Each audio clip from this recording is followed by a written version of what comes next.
Assalamualaikum warahmatullahi wabarakatuh. Nama saya Fajar Ramdhani, NPM 2412011161. Di sini saya akan menjelaskan terkait dengan materi-materi hukum perikatan.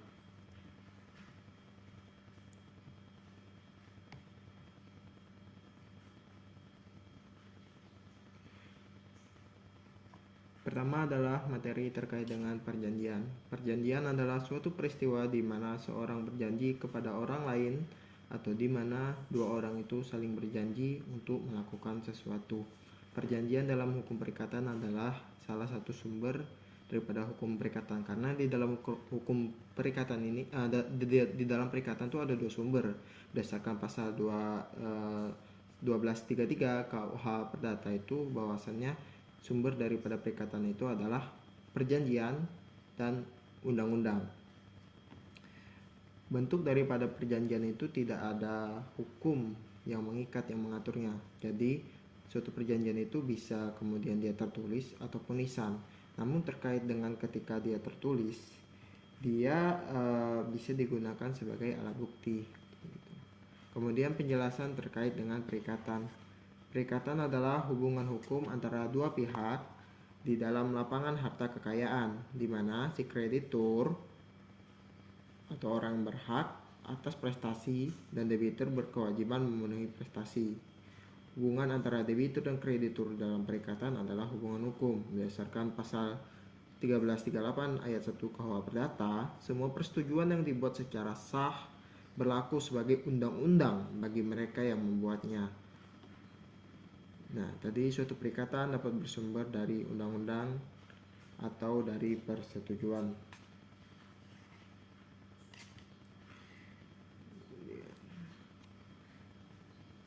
Kemudian apa yang membedakan antara suatu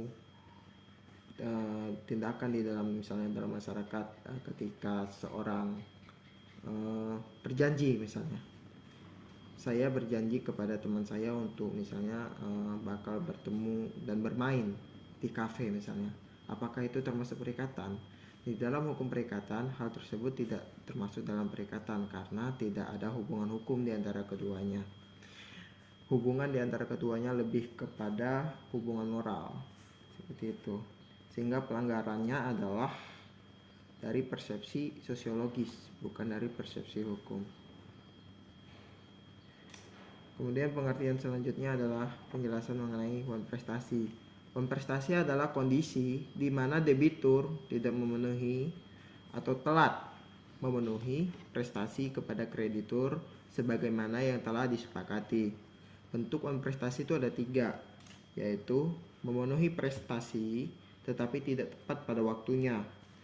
Dengan kata lain, ia terlambat memenuhi prestasi karena ada suatu hal kendala di dalam waktu penyerahan dalam perikatan.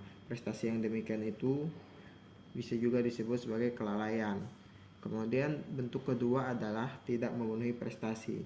Tidak memenuhi prestasi ini ada 2, terbagi antara 2. Pertama, pemenuhan prestasi tidak mungkin dilaksanakan karena barangnya telah musnah. Kedua, prestasi itu tidak digunakan lagi karena waktu yang akan digunakan untuk prestasi itu telah lewat. Misalnya seorang yang akan menikah telah ada kesepakatan misalnya dengan pemilik gaun pernikahan.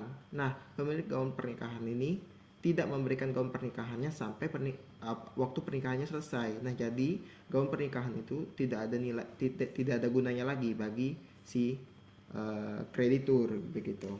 Yang ketiga adalah memenuhi prestasi namun tidak sempurna. Misalnya prestasinya datang misalnya seorang itu memesan kopi kelas 1 misalnya. Namun yang datang adalah justru kopi kelas 2, entah itu karena kelalaian ataupun itu termasuk memenuhi prestasi namun dia tidak sempurna. Selanjutnya adalah penjelasan mengenai perbuatan melawan hukum.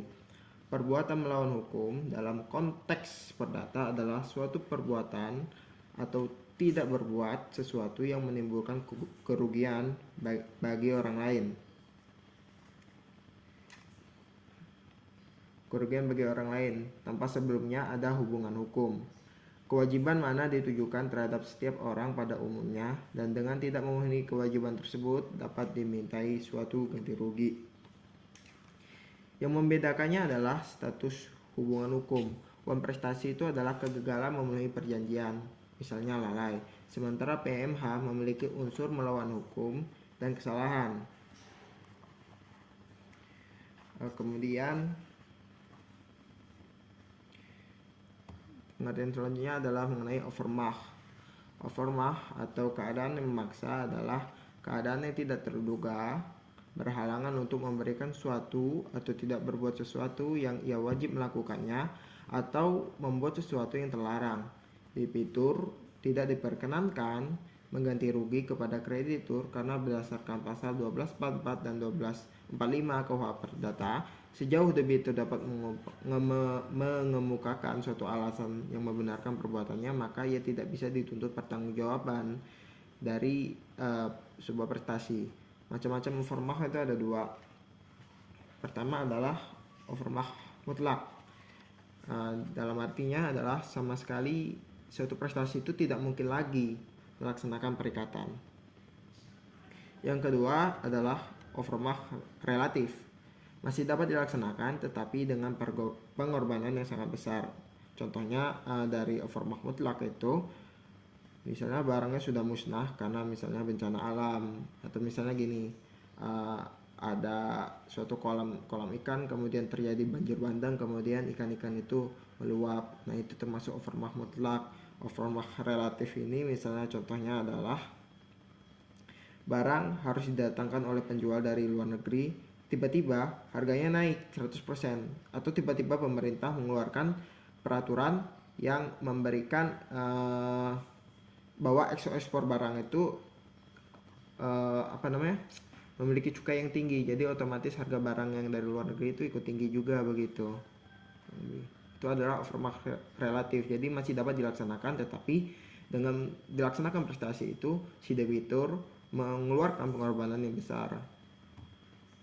Selanjutnya adalah penjelasan mengenai asas-asas perjanjian. Asas-asas perjanjian itu ada 7, yaitu asas kebebasan berkontrak, asas konsensualisme, asas kepribadian, asas keseimbangan, asas kepastian hukum, asas moral, dan asas kepatutan. Apa sih itu asas kebebasan berkontrak? Asas kebebasan berkontrak itu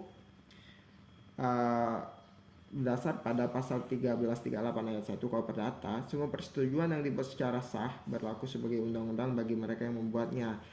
Berarti bahwa setiap individu itu memiliki kebebasan untuk melakukan kontrak dengan orang lain. Ini didasarkan pada kebebasan pribadi sebagaimana filsafat yang ada dalam individualisme. Kemudian dari filsafat individualisme itu berkembang kepada sedikit adanya kontrol di pemerintah dengan dua pengecualian, bahwasanya adanya keadaan memaksa atau berlakunya ketentuan pasal 1339, yaitu persetujuan tidak hanya mengikat untuk hal-hal yang dengan tegas dinyatakan di dalamnya, tetapi juga untuk segala sesuatu yang menurut sifat persetujuan diharuskan oleh kepatutan, kebiasaan, atau undang-undang. Kemudian adalah asas konsensualisme.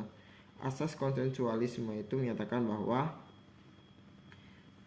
perikatan itu sah ketika kesepakatan itu telah disepakati. Ia menekankan suatu janji pada detik terjadinya konsensus atau kesepakatan. Jadi ketika kesepakatan itu antara dua pihak atau debitur dan kreditur sepakat pada sesuatu hal, maka itu sah terjadi perikatan di situ perjanjiannya. Kemudian selanjutnya adalah asas kepribadian. Asas kepribadian diatur dalam pasal 1315 junto pasal 1340 KUH Perdata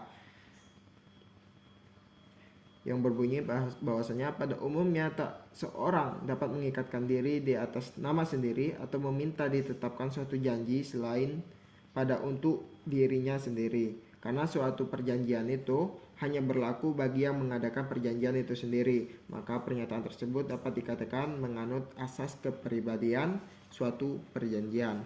Kemudian asas selanjutnya adalah asas keseimbangan. Asas ini menghendaki kedua pihak memenuhi dan melaksanakan perjanjian tersebut secara seimbang. Kreditur mempunyai hak untuk menuntut prestasi bila perlu melalui kekayaan debitur, tetapi juga berkewajiban melaksanakan janji itu dengan etikat baik. Itulah asas keseimbangan. Selanjutnya adalah mengenai asas kepastian hukum. Berdasarkan pasal 1338 kembali ayat 1 KUH Perdata, kepastian ini terungkap dari kekuatan mengikat perjanjian itu, yaitu sebagai undang-undang bagi para pihak. Jadi ketika dua pihak telah sepakat dan terjadinya perikatan, maka itu adalah undang-undang bagi mereka yang membuatnya, dan itu harus dilaksanakan. Kemudian adalah asas moral. Asas ini dapat dijumpai dalam perbuatan sukarela dari seorang seperti yang diatur pada pasal 1354 KUH Perdata. Itu juga asas ini dalam pasal 1339 KUH Perdata yang memotivasi kepada pihak-pihak untuk melaksanakan perjanjian yang tidak hanya hal-hal dengan tegas dinyatakan di dalamnya, tetapi juga kebiasaan dan kepatutan atau moralitas. Selanjutnya adalah asas kepatutan.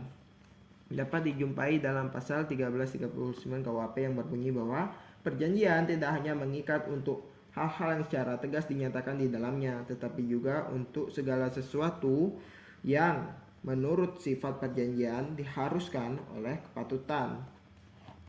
Asas ini selayaknya dipertahankan karena melalui asas kepatutan ini dapat diketahui bahwa hubungan pihak yang ditentukan juga oleh rasa keadilan dalam masyarakat, begitu. Selanjutnya adalah syarat syah perjanjian. Itu ada 4 berdasarkan pasal 1320 KUH Perdata. Pertama adalah kesepakatan mereka yang mengikat dirinya. Kedua, adanya kecakapan. Ketiga, suatu pokok persoalan tertentu. 4 adalah klausa yang baik atau suatu sebab yang tidak terlarang. Pertama, kita akan menjelaskan terkait dengan kesepakatan. Kesepakatan diperlukan dalam mengadakan perjanjian, berarti bahwa kedua pihak haruslah mempunyai kebebasan kehendak, tidak ada sifat yang memaksa di antara satu sama lain. Artinya masing-masing pihak mendapat, ketika si pihak itu dapat tekanan atau mengakibatkan adanya keterpaksaan dari pihak yang lain, maka kesepakatan itu cacat, jadi perjanjian itu tidak sah, begitu. Kemudian menurut Badrul Zaman, pengertian sepakat dilukiskan sebagai pernyataan kehendak yang disetujui oleh kedua belah pihak. Pihak yang menawarkan dinamakan tawaran, sedangkan pihak yang menerima tawaran dinamakan akseptasi atau bisa disebut sebagai kreditur dan debitur. Kemudian adalah mengenai kecakapan. Berdasarkan pasal 1329 KUH Perdata, apa sih yang dimaksud orang yang cakap? Itu disebutkan setiap orang adalah cakap untuk membuat perikatan-perikatan jika oleh undang-undang tidak dinyatakan tak cakap.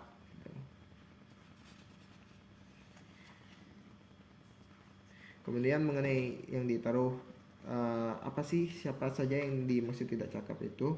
Yang tidak cakap itu bisa termasuk mereka yang hilang akalnya, anak-anak yang di bawah umur, ataupun perempuan yang di bawah pengampuan. Perempuan yang ditaruh di bawah pengampuan. Maaf, saya ulangi, bahwasanya mereka yang ditaruh di bawah pengampuan. Setiap orang dewasa yang selalu berada dalam keadaan dungu, sakit otak, atau mata gelap harus ditaruh di bawah pengampuan. Jika ia kadang-kadang cakap mempergunakan pikirannya, seorang dewasa boleh ditaruh di bawah pengampuan karena keborosannya. Ketiga adalah suatu pokok persoalan tertentu. Berdasarkan pasal 1333 KUH Perdata menyatakan suatu persetujuan harus mempunyai pokok suatu barang yang paling sedikit ditentukan jenisnya. Tidaklah menjadi halangan bahwa jumlah barang tidak tentu, asal saja jumlah itu kemudian dapat ditentukan atau dihitung. Kemudian dalam pasal 1334 KUH Perdata, tetapi tidaklah diperkenankan untuk melepaskan suatu warisan yang belum terbuka, ataupun untuk minta diperjanjikan suatu hal mengenai warisan itu sekalipun dengan sepakatnya orang yang nantinya akan meninggalkan warisan yang menjadi pokok persetujuan itu. Ini terkait dengan warisan, karena objek tertentu itu dapat berupa benda yang sekarang ada dan nanti akan ada, kecuali dalam hal warisan. Itu dijelaskan dalam pasal 1334 KUH Perdata. Kemudian yang keempat adalah adanya suatu kausa yang halal atau sebab yang tidak terlarang. Apa sih itu maksudnya? Sebab dalam pasal 1320 KUH Perdata sebagai sebab dan halal menurut Barul Zaman, kausa dalam hal ini bukanlah hubungan sebab akibat, sehingga pengertian kausa di sini tidak mempunyai hubungan sama sekali dengan ajaran causality. Bukan juga merupakan sebab yang mendorong para pihak untuk mengadakan perjanjian, karena apa yang menjadi motif dari seorang untuk mengadakan perjanjian itu tidak menjadi perhatian. Misalnya, apabila seorang membeli rumah karena mencegah nilai uangnya turun, hal ini tidak menjadi perhatian hukum. Perhatian hukum adalah membeli rumah tersebut. Si pembeli ingin memiliki rumah itu dan si penjual ingin memperoleh uang dari penjualan tersebut. Jadi sesuatu yang menyebabkan seseorang membuat suatu perjanjian atau dorongan jiwa untuk membuat suatu perjanjian itu tidak diperhatikan undang-undang. Hukum pada asasnya tidak menghiraukan apa yang berada dalam gagasan seseorang atau apa yang dicita-citakan. Yang menjadi perhatian hukum atau undang-undang adalah tindakan orang-orang dalam masyarakat. Misalnya yang menjadi kesepakatan perjanjian di antara keduanya adalah misalnya mengenai kontrak atau transaksi narkoba. Nah, itu adalah sebab yang terlarang. Oleh karena itu ketika terjadi perjanjian itu tidak sah. Nah, kausa itu menempatkan perjanjian di bawah pengawasan hakim, karena hakim dapat menguji apakah tujuan perjanjian itu dapat dilaksanakan dan apakah perjanjian itu bertentangan dengan undang-undang, ketertiban umum, dan kesusilaan. Seperti itu. Jadi ketika misalnya berdasarkan contoh tadi kan, seorang itu beli rumah karena dia membayangkan bahwa rumah itu nanti akan naik harganya, dia beli dari seorang yang lain itu. Nah, itu kan dapat dinilai itu sedikit merugikan si pemilik rumah kan, karena dia berusaha mengambil keuntungan dari si pemilik rumah itu dengan membeli rumah itu, karena dia perhitungannya rumah itu akan naik. Nah, tapi itu tidak termasuk kausa yang terlarang, karena itu adalah gagasan manusia. Nah, berbeda halnya ketika kemudian yang menjadi transaksi adalah narkoba, narkotika, obat-obatan terlarang. Nah, itu adalah suatu tindakan yang termasuk kausa yang terlarang itu. Oleh karenanya dia tidak, ketika itu terjadi kesepakatan itu tidak sah dalam perjanjian, karena itu melanggar undang-undang, ketertiban umum, dan kesusilaan. Seperti itu saya kira. Itu saja yang dapat saya sampaikan. Saya ucapkan terima kasih. Wassalamualaikum warahmatullahi wabarakatuh.